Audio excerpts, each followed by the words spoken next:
¿Es el Infonavit la solución a la creciente demanda de vivienda en México? ¿Y con qué sentido social se va a manejar ahora? Una entrevista de controversia con su nuevo director general, el senador con licencia David Penchina. También esta noche dos tipos sin cuidado están de visita en el Sixties de la Colonia Condesa. Vamos a vivir la nostalgia y lo mejor del rock de los 60 y los 70. Nosotros estamos muy chavitos, no nos tocó, pero bueno, averiguaremos sobre eso. Bueno, y como siempre, noticias que no cambiarán la historia, hoy con una polémica que trae vueltos locos a los españoles. ¿Dormir o no dormir? El posible fin de la tradicional siesta después de comer. Hola, muy buenas noches a todos. Gracias por estar con nosotros en este espacio. Es nuestro programa número 36 ya, mi querido Sergio. Así es, Ricardo, y los invitamos a que continúen con nosotros. Comenzamos en unos instantes.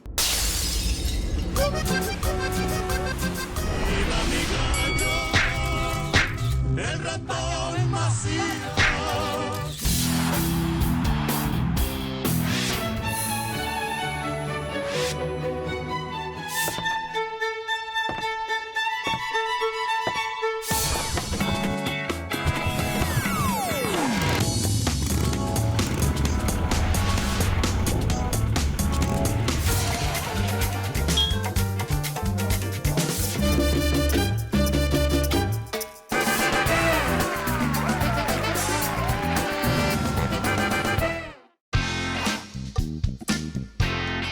Se creó en 1972, pero es ya el mayor prestamista hipotecario de toda América Latina. Estamos hablando del Instituto del Fondo Nacional de la Vivienda para los Trabajadores, el Infonavit, que a lo largo de su historia ha otorgado ya más de 8 millones de créditos. Sin embargo, pues el rezago de vivienda en México sigue en la misma proporción de los créditos entregados hasta ahora, según entendemos, ya nos dirá su titular. Bueno, David Penchina es precisamente el nuevo titular del Infonavit. Apenas hace algunas semanas acaba de ser nombrado por el presidente, pero ratificado por la Asamblea, por el Consejo de esta institución. Y bueno, David Penchina, gracias por estar con nosotros aquí, con Ricardo Rocha y un servidor, ¿Qué Sergio te dijo el Sarmiento. presidente Enrique Peña Nieto? La verdad, aquí entre nos.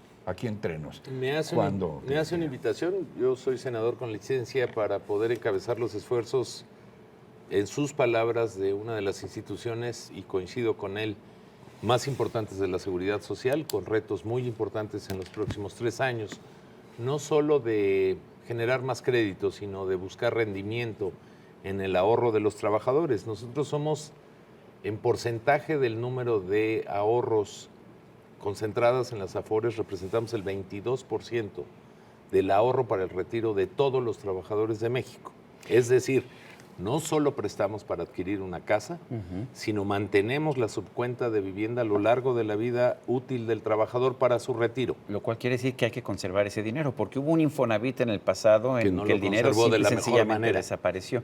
No desapareció, Sergio, Bueno, perdió mucho valor. Perdió todo el valor en realidad por la Sí, inflación. por la inflación. ¿Cómo se conserva ese valor? ¿Qué se hace con ese dinero? ¿Cómo se hace para preservar el valor del ahorro de los trabajadores? Seamos sinceros, lo preservamos de manera responsable y cuidadosa, pero no estamos teniendo, y es un reto que el señor presidente me ha ordenado y que por convicción también llevo a cabo en estos días a partir de mi responsabilidad. Tenemos que buscar cómo darle mayores rendimientos a la subcuenta de vivienda para que el retiro del trabajador sea más digno y más decoroso. No podemos seguir estacionados en invertir solo en CETES o solo en la proporción de los créditos que colocamos. Hay instrumentos financieros que tienen ciertos riesgos que hay que abatirlos y tener las medidas precautorias para no caer en pérdidas, pero creo que podemos tener fórmulas financieras que tendremos que consensar con los trabajadores y los empresarios en una mesa de 3 patas, porque nuestro consejo y nuestra administración es paritaria. ¿No? Sí. O sea, no es una cosa, no es gobierno nada más. No es el gobierno. El Infonavit no es gobierno. El Infonavit es una institución tripartita que se gobierna a sí mismo de manera igualitaria entre trabajadores, empresarios y gobierno. Por darte un ejemplo, en mi consejo de administración, que es un órgano muy importante, aparte de la asamblea, hay 5 representantes obreros a nivel nacional, 5 empresarios, las grandes cámaras empresariales, y 5 secretarios de Estado. Y ahí se toman decisiones por igual. Además Porque el verdadero dueño del instituto son los trabajadores que ahí tienen su dinero, que lo tenemos que administrar bien y rendirles cuentas. Además de estos aspectos estructurales financieros en los que ustedes dos son expertos, tú, ¿cómo concibes el Infonavit? ¿Es una institución de dádivas para los pobres? ¿Es una institución que le lava la cara cotidianamente al gobierno? ¿Es una institución de beneficencia pública? ¿Cómo concibes? Es una institución financiera que tiene socialmente? dos Tú dijiste objetivos. social, que era una institución social. Financiera con una causa, objetivo y vocación social Ujú.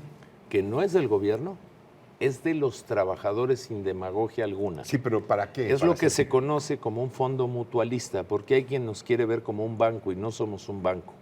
Es decir, es un conjunto de personas que ahí guardan su dinero mientras se retiran y que al guardarlo tienen por objetivo en esa vida donde se estaciona su dinero guardado como ahorro, de otorgar instrumentos financieros para adquirir vivienda.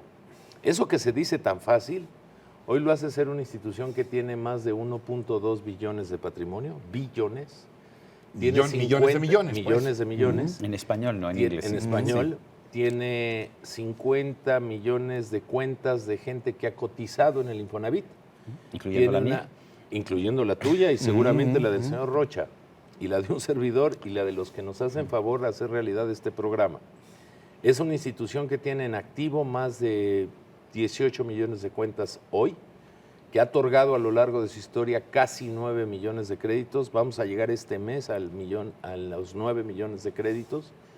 Y es una institución que tiene su propio gobierno, sus propios órganos de vigilancia y su propia auditoría. Ahora, yo quiero preguntarte, David, ¿cuál es tu experiencia en el ramo de la vivienda? Porque finalmente lo que me dicen es, bueno, aquí hay un político y otra vez un político se hace cargo de una institución financiera tan importante como el No siempre Infonavit. ser político es malo, Sergio. No, Te yo voy sé a que no. platicar. Bueno, a ver, yo sé que tienes experiencia, pero cuéntanos. Yo fui ¿cuál es? director Se puede de ser vivienda. político y ser honesto, prestigioso.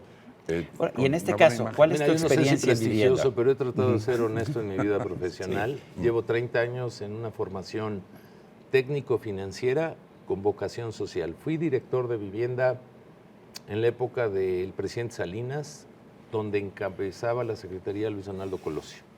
Y más allá del romanticismo que quienes tuvimos el privilegio de trabajar con él, trabajé al lado de un hombre directamente que fue don Alfredo Phillips, que también ya murió en forma trágica, y nos atrevimos a cambiar el Infonavit de fondo. Ese Infonavit del que hablaba Sergio Sí, así Sarmiento, es. que antes perdía mucho dinero, yo fui parte de un gran equipo, Pedro Aspe, Paco Gil, Alfredo Phillips, Luis Donaldo Colosio, que nos atrevimos a transformarlo y que abrimos y detonamos para que el sector de la vivienda hoy sea el tercer factor del crecimiento del PIB en México. En 1992 había 200 empresas que construían vivienda de interés social. Y al construir esa reforma que le apostó a la competencia, similar a lo que me tocó ahora hacer en el sector energético, que es apostarle a la competencia, hoy hay más de 2.500 empresas que generan empleo, que detonan 60 ramas de la industria, que no genera inflación y que tienen su causa más noble, entregar lo que es, yo creo, el hito más importante al interior de un jefe de familia.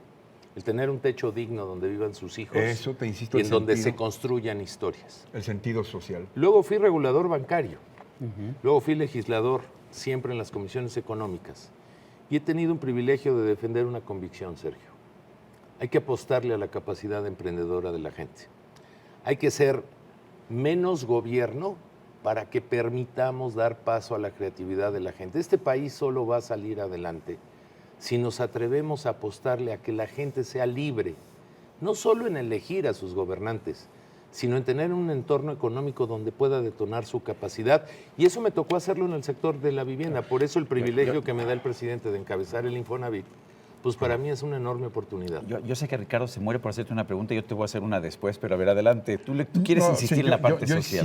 insisto en la parte social, que es para ti, que representa el dar una vivienda, pero sobre todo una vivienda digna, porque hemos tenido ejemplos durante muchos años en que se han dado viviendas en condiciones verdaderamente que parecieran limosnas. Déjame darte- Y no esta dignidad de techo a que tú hacías Déjame darte alusión. una cifra alarmante donde todavía nos falta mucho por hacer. En México aproximadamente se deben de construir 1 millón de viviendas al año. Y solo 500,000 de ellas las financia y da paso a que se construyan en una economía formal el 50%. Esas viviendas son mucho más dignas que el proceso de autoconstrucción que por falta de capacidad no hemos podido atender. Es decir, el tener un techo digno cerca de los centros de trabajo, que por cierto ahí hubo una falla técnica muy fuerte la última década. Yo ahí sí te quería preguntar, a mí me toca viajar mucho por el país y veo estas verdaderas cicatrices de desarrollos de vivienda que se construyeron, se pagaron y están abandonados. A ver, Sí, nos la gente equivocamos. no puede vivir ahí. Nos equivocamos en la última década tan grave como lo que sigue, porque hay un problema estructural del costo de la ¿Qué tierra. vas a hacer con eso? Hay que hacer una mejor política de vivienda que hace la SEDATU y en la que yo influyo como actor determinante. De cada 100 viviendas del interés social en este país, nosotros financiamos más del 70%. Somos un actor preponderante en el sector de la vivienda. No construimos, gracias a Dios ya. Hoy solo financiamos. Esa fue la reforma de hace 22 años. La recuerdo más. Yo Pero la esos apoyé en su problemas momento. estructurales a muchos mexicanos que hoy nos hacen el honor de vernos, les hace hacer más cara su vida cotidiana que el costo de la hipoteca. Entonces, tenemos que hacer una política de suelo urbano en donde el señor presidente ha dado instrucciones a la SEDATU concretas para acercar la vivienda a los centros de trabajo, para tener vivienda integral con servicios, luz, agua, drenaje digno, vialidades, escuelas. Porque una casa no es solo el techo donde uno duerme, es donde uno recrea todo. ¿Qué no hacemos en la casa? Hasta recreamos nuestras tristezas y nuestras aspiraciones y alegrías. Y en el caso del mexicano, en muchas ocasiones, hasta ahí nos van a velar, porque es un patrimonio muy cercano de algo que construye historias de vida. Dicen que la patria se construye casa por casa. Y el Infonavit tiene la enorme y sentida misión de hacer patria casa por casa para amar más a este país. De ese tamaño es el reto en el sector de la vivienda. Vaya, eso es lo que yo quería escuchar. ¿Cuál Bueno, era tu a ver, visión yo, sobre esto? antes de que cortemos, a mí me interesa también la persona. Y esto, con 30 segundos que me dé suficiente, es cierto que tienes un gran tenista como hijo, uno de los grandes de Sí, México. tengo una familia hermosa, es el Y muy chavo, ¿no? muy chavo que pues, le ha echado ganas, que hoy ha conseguido una gran beca en una gran universidad, que nos ha dado muchas alegrías, como mi otro hijo. Le aposté a tener una familia, Sergio. Soy un ser humano como tú, con alegrías y Solo tristezas. que uno de ellos puede ser uno de los grandes tenistas mexicanos. Pues no lo sé, no Pues me vamos atrevo a a ver. tanto. Lo único Eso que es lo que me sé dicen. es que es un buen hombre y que está estudiando y que su virtud ha sido convivir eso con lo otro. ¿Qué Pues- se propone su papá de ese muchacho? Pues ser un ejemplo para ellos, Ricardo, el poderles dar la cara, el que se sientan orgullosos o por lo menos no avergonzados de un hombre que le apostó al servicio público desde que empecé. Yo tengo 32 años y pues le echo ganas todos los días. Te ves Tengo bien para defectos. tus 32. Yo me veo Te bien ves para bien mis para tus 32 de 32, vida ya no, laboral. ¿Qué le dice a la David gente que Penchín. dice que los políticos son todos corruptos? Yo digo que, que tal vez no todos somos iguales, Sergio, y que debemos de tener el derecho de demostrar que no somos iguales y que hay claros oscuros y que no es justo juzgar por los actos de los menos lo que miles de gente que se dedica en el sector público, miles, en su enorme mayoría, son gente buena y trabajadora, me consta. Pues David sí, Penchina. muchas gracias, como siempre, te conocemos de toda la vida. Gracias, David Penchina. Es un privilegio estar Gru- con ustedes. Pronto el Infonavit cumple 44 años, 44 años. con grandes cifras y grandes retos. Pues de vez en cuando ven y platícanos de cómo se van Será un privilegio y alcanzando, los felicito. Este alcanzando. formato del programa es genial. Nos gusta, aunque tengo que aguantar a Ricardo Rocha, pero Bueno, tú sabes Fíjate, que... yo lo aguanto hace muchos me, años me también. aguanta no solamente aquí, sino porque hace saber que estás frente a dos tipos sin cuidado. Les voy a decir algo Que nos devolviendo lo de invitamos. los políticos. También hay grandes periodistas como ustedes. Pues, Muchas gracias. Yo, Oye, yo como oye. 1.70 nada más, así como... Oye, no, es que estás, decía, frente a dos tipos sin cuidado, porque unas veces el señor Sarmiento me invita a un antro de él y otra vez yo lo invito a un antro A mío. ver si me invitan un día. Pues un día, vámonos de antro. También porque soy ciudadano. Porque es rockero, eres rockero también. Claro, Y también. tú has oído, sabes, del 60s, ¿no? Bueno, yo... Yo soy del 60s medios hacia arriba. No, yo estaba afiliado, pero hace tiempo que no... Como que al no voy. Infonavit. Como al Pues vamos a Infonavit. afiliarnos los tres al 60s. A Bueno. ver qué les parece la colonia Roma, en pleno Insurgentes. Bueno, en la colonia Condesa, en realidad. Condesa, Roma, No, sí. está del lado de la Condesa. Está del lado de ya la ves, Condesa. ¿sabes cómo sí No, sí, sabes? yo sé. Sabes que los de Tepito no acaban de ubicar No, la geografía de la ciudad. piensan que Roma y Condesa es lo mismo. hay algunos que nada más viven alrededor de la Comisión Nacional Bancaria y de Valores o de la Bolsa de Valores. No, yo vivo en Pachuca. Pachuca, bueno, está bien, aquí está. ¿Dónde me traes un Bueno, querido yo sé que no es de tus tiempos, yo sé que tú eres mucho más joven, pero Muy mira, chavito. te traigo aquí al tranvía. Ve el tranvía ¿Qué es esto? Pues un Son tranvía ¿Los años qué? de los 60. 60s.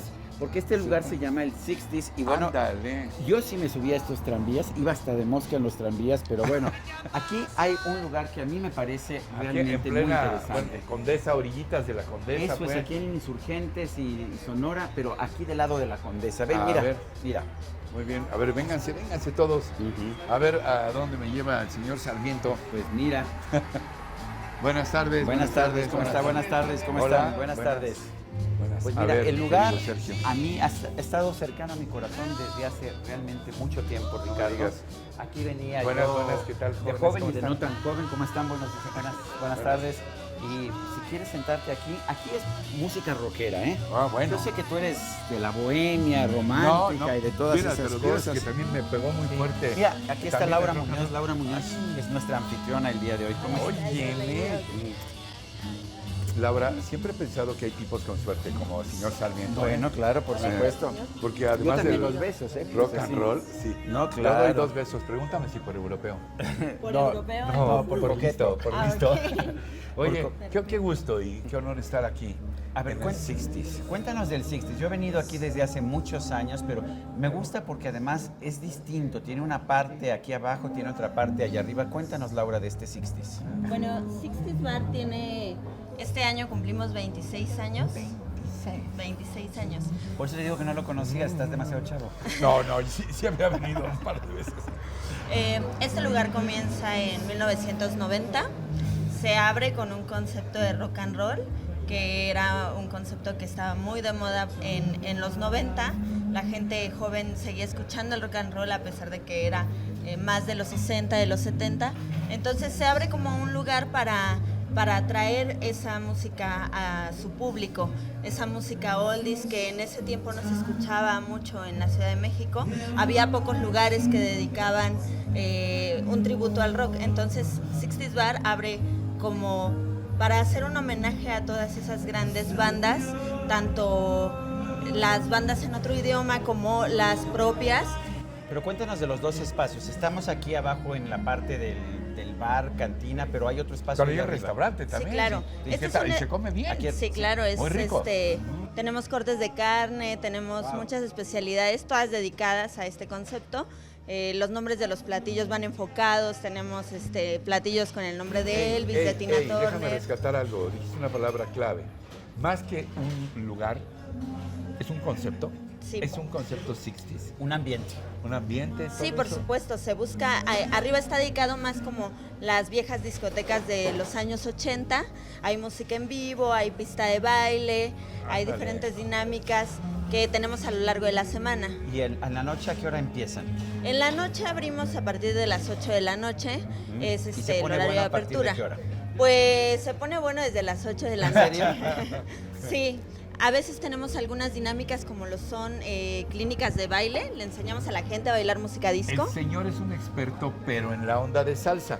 También puede aprender a bailar rock. Pero ya lo por haría el supuesto. bailarín perfecto. Pero ¿eh? por supuesto, aquí yo lo también puedo esperamos. tomar clases? Sí, por supuesto, también tú puedes Bueno, me tomar parece clases. estupendo. Me parece estupendo. ¿Qué le dirías a la gente que diga, yo no conozco 60s, pero ¿por qué habría de ir a 60s? ¿Por qué habría de ir? Yo creo que porque es un lugar que no se pueden perder, sobre todo actualmente creo que es de los pocos lugares que conserva este concepto de rock, de oldies, de regresar a los viejos años 50 y 60 De en nostalgia su linda. música, de nostalgia linda, que además está agregada en sus platillos. Tenemos una gran variedad de platillos, tenemos una amplia carta de vinos y licores, entonces yo creo que es un lugar que no se deben de perder como clientes, como habitantes de la actual Ciudad de México, porque sin duda es un concepto y un ambiente que no van a encontrar en otros lados. Cuéntanos del grupo. Aquí tenemos un grupo que ya están a punto de empezar a tocar, pero ¿quiénes Sí, son ellos? Cuéntanos. ellos son el grupo Cronos, nos acompañan aquí regularmente, están los días jueves con nosotros y ellos tocan todo este tipo de música. Pero están muy chavitos todos, yo no entiendo cómo se la saben. Bueno. Habrán recurrido a las enciclopedias o no sé qué. Bueno, podemos escuchar, pedir que nos toquen algo y bajar la música de aquí arriba. La música de ambiente. Sí. Le bajamos a la música de ambiente. Déjeme decirles, chavos, una cosa. Al señor Ricardo Rocha le gusta mucho la bohemia, pero a ver si ustedes me encuentran una bohemia rockera. Sí, a ver, les está echando un reto el señor Sarmiento, algo así como bohemia, estaríamos hablando. A ver, una bohemia Maestro rockera. Mercury y Queen, ¿sí? De verdad, bueno, gracias Cronos, gracias. Gracias, de verdad. Bienvenidos, muchas gracias. Bueno, pues adelante.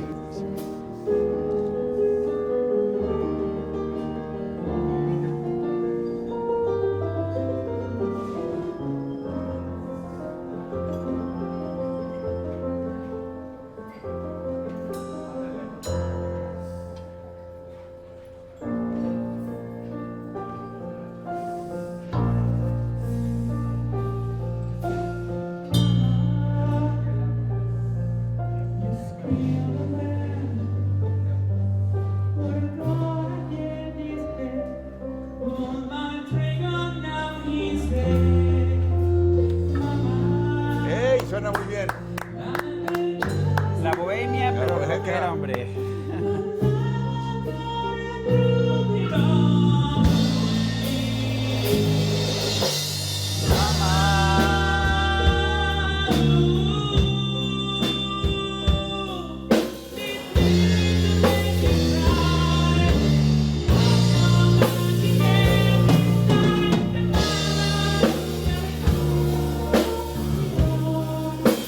Y es difícil de cantar esta canción.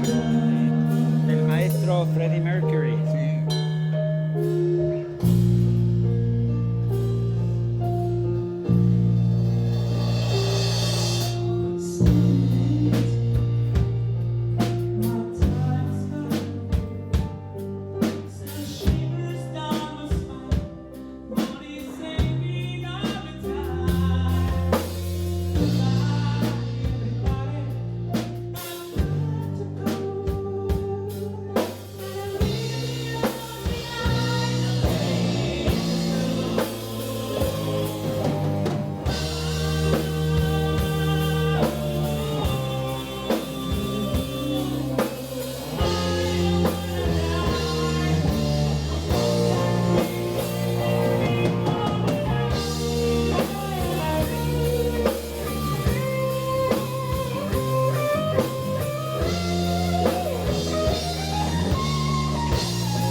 Una guitarra de 8 cuerdas.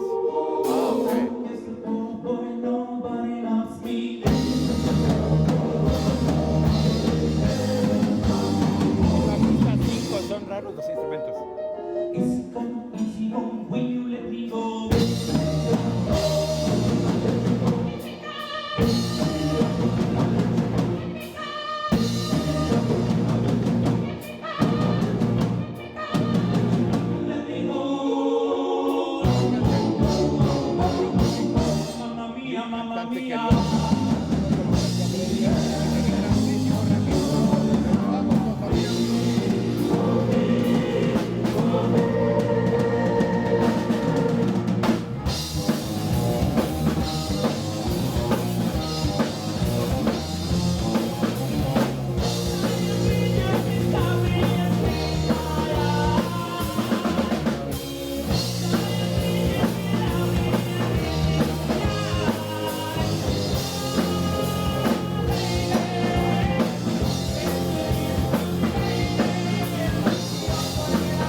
Muchas gracias, patronos. Gracias por la hospitalidad en este maravilloso 60s. Una de las piezas más difíciles del rock y bueno, desempeñada. Magistralmente interpretada y tocada cantada también. magistralmente. Gracias. Continuamos con mucho más, ¿sale? Pues fíjense amigos que hace apenas algunos días el presidente del gobierno español, Mariano Rajoy, propuso cambiar las jornadas laborales. ¿Y qué es lo que pidió? Que culminen a las 6 de la tarde. Una idea que desató un encendido debate allá en España, porque, bueno, pues la costumbre es que allá, en un enorme arraigo de tradición, la gente se tira una siestecilla por ahí del mediodía, ¿no? Bueno, y es que mientras mucha gente demanda que se mantenga la costumbre de cerrar los comercios por ahí de las 2 de la tarde para salir a comer y hacer la siesta para luego regresar a trabajar, hay también muchas personas que piden salir más temprano para disfrutar de las noches de su tiempo libre con sus familias. Expertos en asuntos laborales aseguran que cuantas más horas pasa uno en el trabajo, más se ve afectada la productividad y la calidad de lo que se hace. De acuerdo a investigaciones del Instituto de Estudios Superiores de la empresa, el IES, la productividad aumenta 19% cuando se trabaja en horarios racionales. La propuesta de Rajoy está basada en lo que sucede en muchos países europeos en los que a las 6 de la tarde los empleados salen de sus trabajos quedándoles el resto de la tarde para hacer lo que deseen. No así para la mayoría de los españoles que retoman su jornada laboral a las 5 de la tarde para concluirla a eso de las 8 o las 9 de la noche, como los burócratas mexicanos. Rajoy plantea realizar un consenso para acordar si se termina o no de una vez por todas con la siesta después de comer, tan popular entre los españoles, jolines. ¿Dormir o no dormir? Esa es hoy la interrogante shakespeariana que tiene el pueblo español y créanme, ese pueblo está más despierto que nunca. Oye, pues ya que citaste a Shakespeare, podríamos citar al gran Calderón de la Barca, ¿no? La vida es sueño y La los vida es sueños y las siestas son. Las siestas son. Llegamos al final de este programa. Gracias por acompañarnos. Hasta la próxima, hasta siempre.